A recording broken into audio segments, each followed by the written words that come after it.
Meditación al Evangelio con los psicólogos y misioneros Rafael Aníbal Cortés y Mónica Dairén Ospina.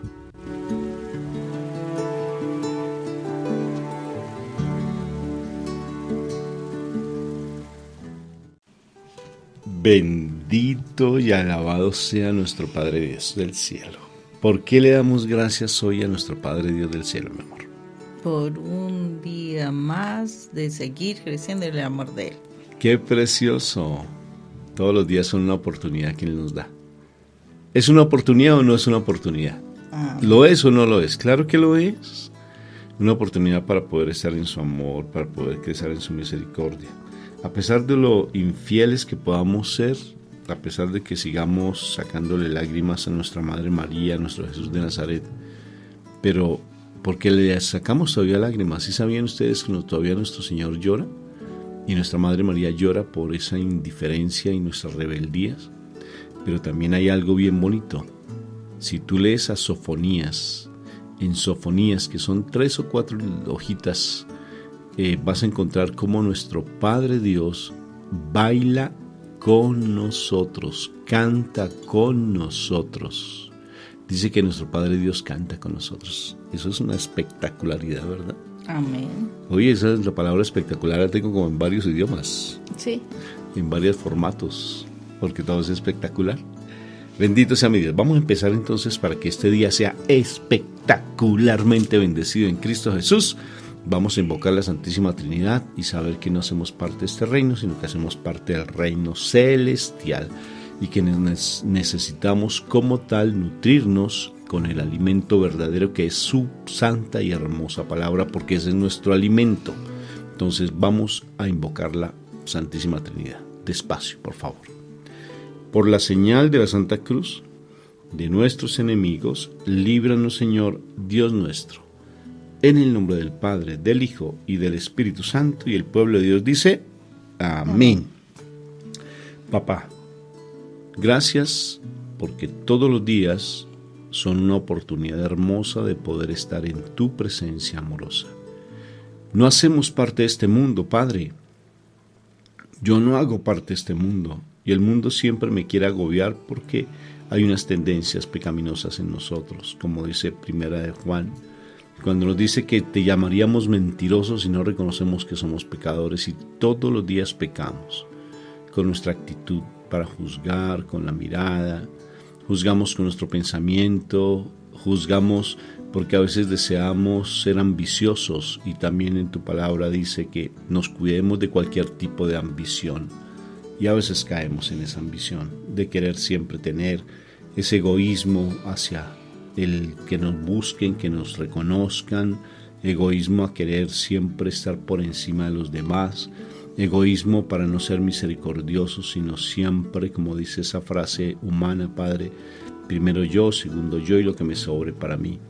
Padre, ayúdame a morir a mí mismo, por favor, te lo suplico, dame la fortaleza para morir, regálame la presencia del Espíritu Santo, porque a través de Él sé que voy a encontrar esas fuerzas maravillosas para poder combatir el pecado, porque es real que más que ser psicólogos, más que estar buscando psicoterapia con doctores, con psiquiatras, más que estar buscando ello, el psicólogo de psicólogos, médico de médicos eres tú, a través del Espíritu Santo, de las enseñanzas de mi Jesús, de nuestra Madre María con sus enseñanzas maravillosas como maestra que es, como madre que es.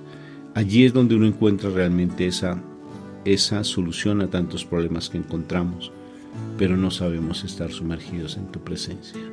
Si supiéramos encontrarnos, si supiéramos tener realmente, Padre, esa convicción de pecado, si supiésemos tener en nuestro corazón ese sentimiento, ese deseo de querer cambiar nuestra actitud de pecado, o sea, no tener solamente un remordimiento, sino un verdadero arrepentimiento. Pero a veces tenemos que darnos de golpes con la realidad para poder tener ese encuentro contigo y decir, no quiero seguir haciendo esto. Hasta que no vemos nuestra familia humillada, hasta que no vemos que todo lo estamos perdiendo, no reconocemos, Padre. Y por eso te pido hoy que con tu santa palabra me ayudes a morir para yo tener un verdadero arrepentimiento de mi pecado. Y con ese arrepentimiento, estar buscando siempre de ti desde la mañana, desde la madrugada, estar buscando de ti, porque yo solamente le echo la culpa a los demás, Padre Santo. Siempre estoy buscando echarle la culpa a todo el mundo, pero no me doy cuenta que te necesito a ti. Ven, Papito Dios del cielo, desde los 4 puntos cardinales manda a tu precioso Espíritu de amor que tome el control de nuestras vidas. Espíritu Santo, te necesitamos en este momento. Espíritu Santo, dilo conmigo, por favor. Espíritu Santo, ven a mi vida. Espíritu de amor precioso, ven, te necesito, majestad divina. Te necesito, majestad, para que seas tú quien me ayudes a cambiar mi vida, porque sin ti, majestad divina, no puedo. Ven, por eso yo te digo, conmigo, por favor, habla que tu siervo escucha. Habla que tu siervo escucha. Habla que tu siervo escucha. Amén, amén y amén. Amén. Bueno, hoy vamos a trabajar el Evangelio de San Mateo, capítulo 12, versículos del 1 al 8. Por aquel tiempo, en un día de reposo, Jesús caminaba entre los sembrados. Sus discípulos sintieron hambre y comenzaron a arrancar espigas de trigo y a comer los granos. Los fariseos lo vieron y dijeron a Jesús: «Mira, tus discípulos están haciendo algo que no está permitido hacer en el día de reposo». Él le contestó: ¿No han leído ustedes lo que hizo David en una ocasión en que él y sus compañeros tuvieron hambre? Pues entró en la casa de Dios y comió los panes consagrados a Dios, los cuales no les estaba permitido comer, ni a él ni a sus compañeros, sino solamente a los sacerdotes. ¿O no han leído en la ley de Moisés que los sacerdotes en el templo no cometen pecado, aunque no descansen en los días de reposo? Pues les digo que aquí hay algo más importante que el templo. Ustedes no han entendido el significado de esta escritura. Lo que quiero es que sean compasivos y no que ofrezcan sacrificios. Si lo hubieran entendido, no considerarían a quienes no han cometido ninguna falta, no condenarían a quienes no han cometido ninguna falta. Pues bien, el Hijo del Hombre tiene autoridad sobre el día de reposo. Palabra de Dios. Gloria a ti, Señor Jesús, te alabamos por tu palabra que es viva y eficaz, más cortante que espada de doble filo. Amén, amén y amén. Amén. Bueno, y esta lectura es bien interesante porque aquí el Señor está haciendo como caer a las personas que le están reclamando, ¿no? Está él caminando el día de reposo con sus discípulos y sienten pues hambre y ellos empiezan a comer. Entonces es bien interesante este pasaje porque él dice, si nosotros vemos lo que ellos hacen, o sea, los judíos hacen para el día de reposo, ellos preparan la comida, es verdad. Ellos preparan la comida con anticipación y a partir de las 6 de la tarde del día viernes hasta las 6 de la tarde del día sábado, ellos no hacen ninguna actividad física, comillas. Porque aquí están criticando a los discípulos porque están recogiendo las semillas y se las están comiendo. Y es que acaso ellos no toman el alimento y se lo tienen que llevar también a la boca. O sea, lo tienen ahí preparado, se lo llevan a la boca. O sea, ellos también tienen que hacer un esfuerzo físico. Necesitan una cámara de invernación. Exacto. Ahora, si es cuestión de situación física, yo creo que no solamente harán eso, ¿cierto? Ellos, o sea, la idea era que no se pusieran a preparar los alimentos, que porque eran para el Señor ese día. Ellos no estaban preparando el alimento, ellos simplemente agarraron las espigas a comérselas. Entonces, impresionante. Por eso es que nuestro Señor le responde, ¿acaso David no entró en el templo y se comió los panes consagrados? ¿Cierto? Que solamente tenían derecho de comérselos los sacerdotes nomás.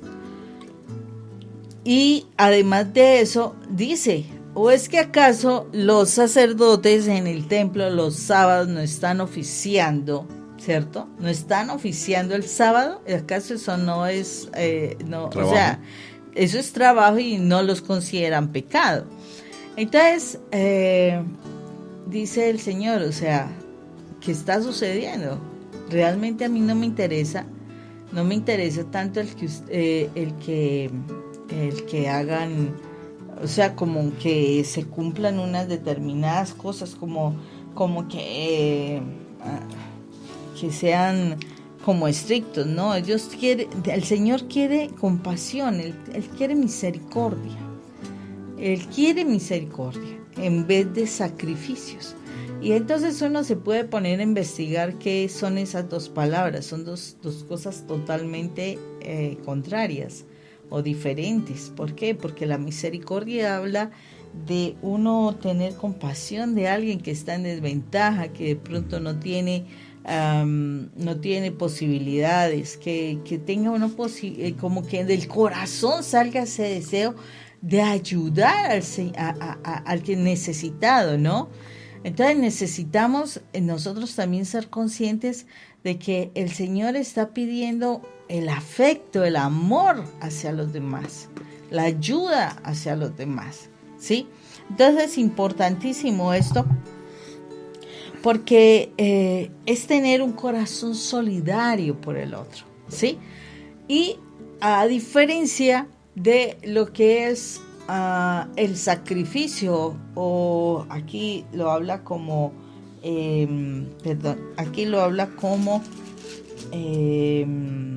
sí, que sean compasivos y que ofrezcan sacrificios. ¿Y qué es un sacrificio? El sacrificio tiene que ver con ofrendar a una deidad, a un dios, porque acordémonos que también se hacen sacrificios a dioses paganos, ¿sí? Ofrendar algo como un homenaje, una parte. O la otra forma de sacrificio que se puede hacer sacrificio es cuando tú ofreces algo a cambio de obtener un favor mayor, un bien mayor, ¿sí? Pero en cualquiera de las dos situaciones, o sea, ya sea porque es para ofrendar, para homenajear a una deidad o para obtener un bien mayor, significa que la ofrenda debe ser destruida. Sí, destruida. Tremendo. O sea, porque eso sí me llamó la atención, cuando la ofrenda debe ser destruida para darla.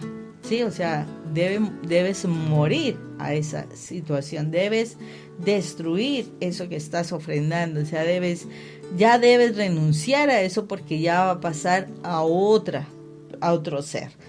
Por ejemplo, tú ofrendas, ¿qué te digo yo? Ofreces a Dios el sacrificio de no volver a fumar cigarrillo. Es una ofrenda, es un sacrificio, eso es un sacrificio. ¿Qué tienes que hacer? Destruir de tu vida la costumbre de estar fumando, ¿sí? Destruirlo. Que ofrendas tu relación de pareja a Dios a fin de que haya la salvación de tu pareja. Entonces, ¿qué tú haces? Mueres a ese control, porque muchas veces es cuestión de control que se tiene sobre la otra persona, para que el Señor pueda actuar en el corazón de la otra persona. Entonces mira la diferencia, o sea, una cosa es el sacrificio. El sacrificio, estás ofrendando algo, ¿sí?, para homenajear o para obtener un mayor bien, y una misericordia es tener un corazón solidario, un corazón compasivo por la otra persona. Es aprender, realmente es amar, porque es que el amor también sale de adentro del corazón de las entrañas, o sea, un verdadero amor es el darte por la otra persona, es ayudar a la otra persona. Y dice el Señor que Él quiere un corazón compasivo. Entonces tú vas a ver que allí a los discípulos tienen hambre y entonces no, o sea, lo que tienen que hacer es, no pueden comer, no, o sea, un corazón compasivo es, necesitan ayuda. ¿Quién corrió de ellos a darles alimento a ellos? No, nadie corrió a darles alimento a ellos. Sí los criticaron, sí los criticaban porque estaban alimentándose. Entonces, a ver, ¿cómo es la situación? Entonces, aquí el Señor nos está diciendo eso. O sea, ¿cuántas veces nosotros entramos en la postura de la crítica hacia los demás porque están haciendo algo y no somos capaces de ser compasivos y ofrendar algo para que esas personas puedan como que realizar alguna labor que están haciendo? Y están diciendo, y aquí es donde el Señor dice, yo soy, o sea, el que está aquí es mayor que el templo. O sea, como ellos no aceptaban a nuestro Señor Jesucristo como el Mesías, evidentemente no se daban cuenta que el que manda sobre las leyes, el que establece las leyes y el orden ha sido nuestro Señor Jesús. Y dice, yo mando sobre el sábado también. Entonces yo les permito a ellos que se alimenten, ¿sí? Porque necesitan el alimento. Pero aún así, si una persona requiere, y muchas veces lo mostró nuestro Señor Jesús, cuando una persona necesitaba una ayuda, Él le daba la ayuda ese día sábado, ¿sí? Él le daba esa ayuda ese día sábado, y precisamente hay otro pasaje donde el Señor les dice precisamente que ellos, si su animal, si su bestia no se daña, o sea, no se cae en alguna parte, ellos no van a socorrer a esa bestia para salvarla. Pues si son capaces de hacer eso, y eso es trabajo, si son capaces de hacer eso, ¿por qué no pueden tener misericordia con sus hermanos? O sea, los seres humanos. Entonces es importante que nosotros miremos esta situación, porque el Señor nos está diciendo hasta dónde nosotros nos quedamos simplemente en la norma, y criticamos a las personas por causa de la norma, y no tenemos misericordia cuando las personas son capaces de hacer las cosas de corazón. No tenemos la misericordia de dejar que ellos se expresen, que ellos vivan, que ellos puedan hacer cosas conforme a lo que en ese momento se puede hacer, porque no tienen oportunidad. A veces el Señor está diciendo, la norma a veces nos distancia del amor, y es importante que tengamos claro esto. No es que nos volvamos unos anarquistas, no, pero sí es importante que nosotros tengamos misericordia y en esos momentos dejar la norma de lado. Anarquismo es el hecho de no tener un respeto por la norma, ¿no? O sea, hacer lo que a mí se me dé el regalado deseo, voluntad, sí, por no decir la palabra, deseo, voluntad. Fíjate, Moni, lo interesante de la palabra misericordia, como tú lo dices, viene bien en el hebreo, en el griego, incluso en el latín, es dolor entrañable por el otro, por la necesidad del otro. Es una forma de interpretarlo. ¿Y qué es entrañable? Porque viene desde las entrañas, y las entrañas, decían los griegos, Moni, que las entrañas es de donde vienen las pasiones, donde viene toda la parte de los sentimientos, donde viene toda la parte emocional, es desde las entrañas. Y las entrañas hace parte del corazón, el hígado, el estómago. ¿Sí saben ustedes eso? Hace parte de toda la parte, lo que planteaban ellos. Entonces, cuando se habla del dolor, o sea, que tengamos misericordia, que tiene que ser desde adentro, desde lo más profundo. Y cuando hablamos desde el corazón, recuerda lo importante que es el corazón en la parte cristiana. Porque de la abundancia del corazón, mis hermanos, habla la boca, y de toda cosa guardada, guarda tu corazón, porque allí fluye y mana la vida. Entonces, por tanto, cuando tenemos misericordia, tiene que salir desde acá, desde el corazón. De lo contrario, simplemente es una cuestión legalista.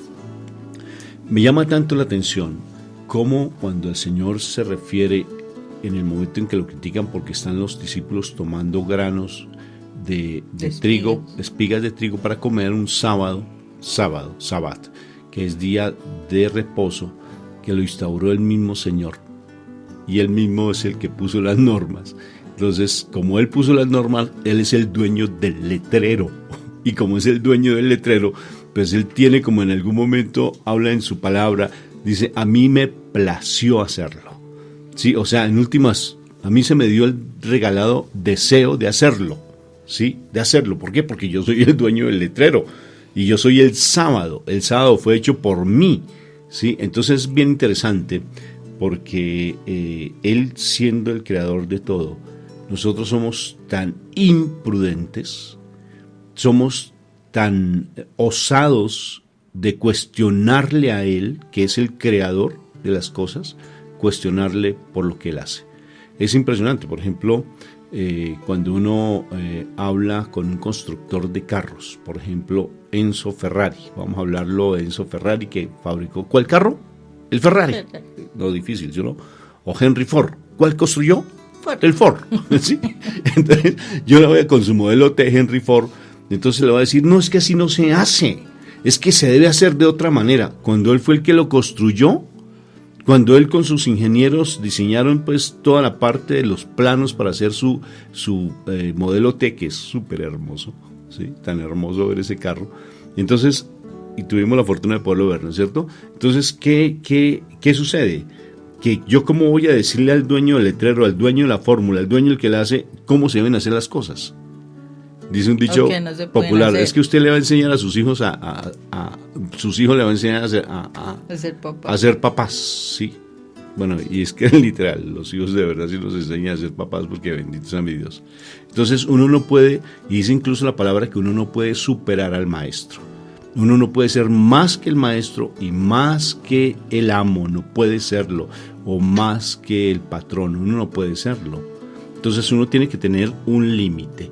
Y ese límite uno lo tiene cuando uno es consciente de que uno es el hijo amado del Papá Dios del cielo, que hago parte del reino de los cielos, que debo comportarme según lo que el Señor dice y no dejarme llevar por el reino de las tinieblas, por el reino de este mundo, que el príncipe de este mundo es Satanás, que Dios lo reprenda, y él lo que quiere es que nosotros siempre estemos por encima de cualquier autoridad y entremos, como tú decías esa palabra, anarquismo. Anarquismo es que se haga mi santa, preciosa y hermosa voluntad y yo rechazo las normas que están impartidas. Quiero pasar y prevalecer por encima de los demás. ¿Y por qué? Por la soberbia, el pecado de Satanás, que él lo reprenda, que nos lleva a la soberbia, nos lleva a ser unas personas imprudentes, nos llevan a ser voluntariosos y a ser esas personas que rebeldes, y la rebeldía lleva a la muerte, mi hermanito.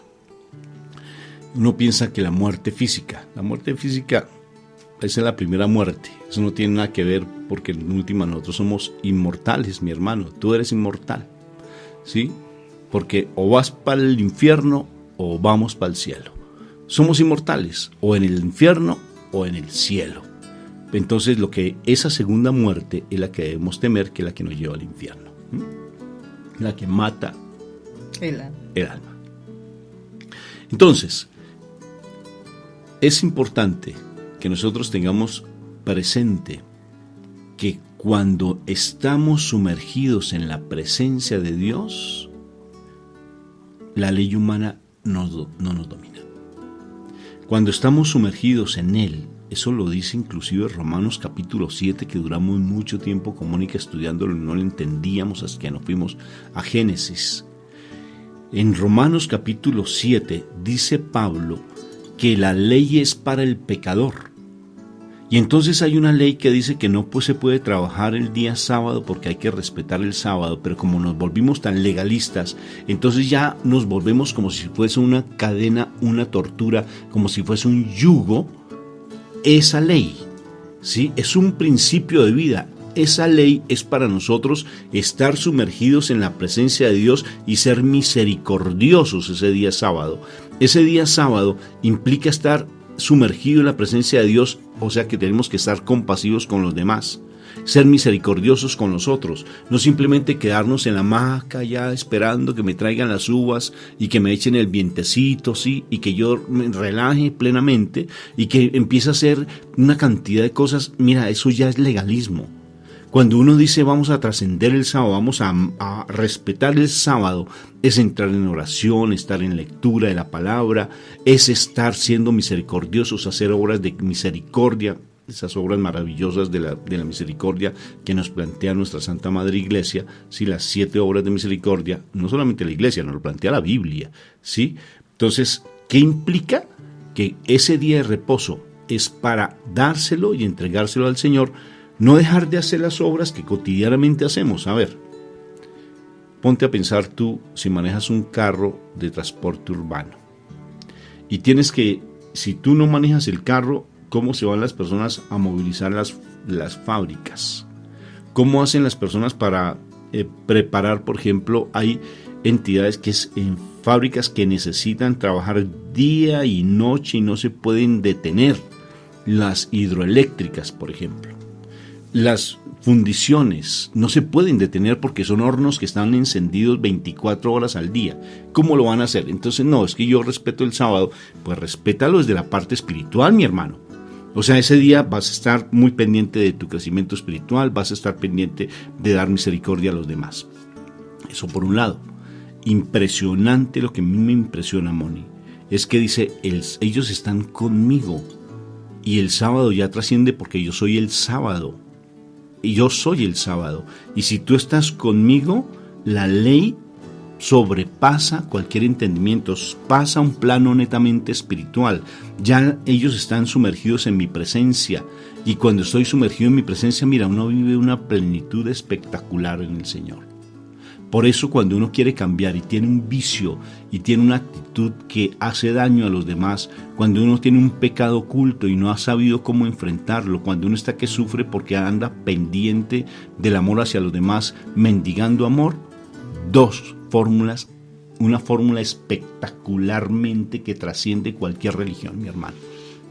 La fórmula es, arrepiéntete de tu pecado, y la otra, sumérgete en el Señor. Sumérgete plenamente en el Señor, vive en el Señor.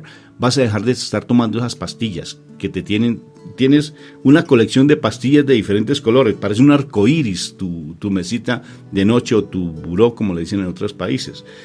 Tienes en tu mesa de comedor una cantidad de reguero de medicamentos. Dios mío, ¿a quién le crees? Al medicamento, a Dios. No es que vayas a dejar en ese momento por escuchar a Rafa, voy a dejar de consumir el medicamento, sino que cuando tú empieces a sumergirte en la presencia de Dios, te vas a dar cuenta que el medicamento no lo necesitas porque ya estás sana o estás sano.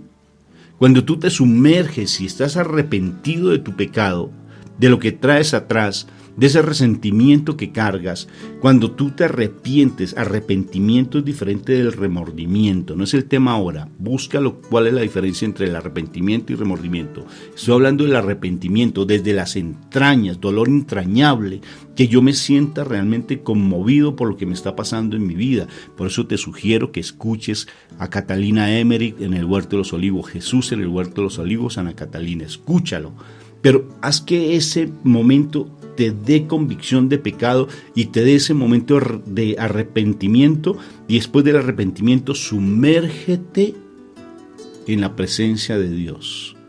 Y cuando tú te sumerges en la presencia de Dios no vas a necesitar psicólogo. Quítanos el trabajo, por favor. No nos pongas a trabajar, ponnos a predicar y a llevar el evangelio y a dar testimonio. Quítanos el trabajo como psicólogos. Cuando tú te sumerges en la presencia de Dios, no necesitas psicólogo, no necesitas médico. Y sumergirte en la presencia de Dios no es ser legalistas como los fariseos. No es decir una cosa, es que tienes que hacer, es que... No, sumergirte en la presencia de Dios, mi amor preciosa, que está que tiembla un poquitico. La presencia de Dios es decir, Señor, ya estoy en tu presencia, ya estoy en ti, ya vengo a buscarte con amor, vengo a una Eucaristía con el deseo de anhelar buscarte, no criticar cómo vienen vestidos, si recibieron la ofrenda, si no dieron más aquí, si hicieron más allá, si es que cuántas personas están aquí reunidas, no. Estar sumergido en la presencia de Dios es deleitarse en su amor, deleitarse en Él. Es leer la palabra con entusiasmo, es estar buscándolo desde la madrugada, decirle, Espíritu Santo, ven que quiero conocerte, quiero tener esa presencia tuya en mi corazón. Es salir del legalismo, es estar sumergido en Él. Y automáticamente la ley, hermano, porque la ley fue hecha para el pecador. Romanos 7, léetela. La ley fue hecha para el pecador. Y cuando realmente tú estás sumergido en la presencia de Dios, la ley trasciende. Así es. Esto es espectacular. Maravilloso. Un abrazo en Cristo Jesús. Espero haberme hecho entender. Dios los bendiga. Para el que no, pero sí. Dios los bendiga. Bueno, muy bien. ¿Qué tal este programa? ¿Cómo te pareció? Pues me pareció muy bueno y te invito a que si te gustó, dale like. Dale like y no solamente eso, suscríbete en nuestro canal. Pero si este tema ha sido de interés para ti, de cualquier forma te vamos a dejar otros videos complementarios para que puedas profundizar en el tema que hoy se está tratando. O si no, pues profundizar en otros temas también. Y compártelo. Si sientes el deseo de dárselo a otras personas en tu comunidad, compártelo, que otras personas se pueden nutrir. Sí, para un buen entendedor, pocas palabras. Espero haberme hecho entender. Sí, pero lo importante es que recibas esta palabra, la lleves a tu corazón. Entonces, ánimo pues, y que Dios te bendiga mucho. Si deseas que vayamos a tu comunidad, estamos a tu entera disponibilidad de poder asistir a tu comunidad, a tu familia, si deseas, para darte un abrazo fraterno en Cristo Jesús.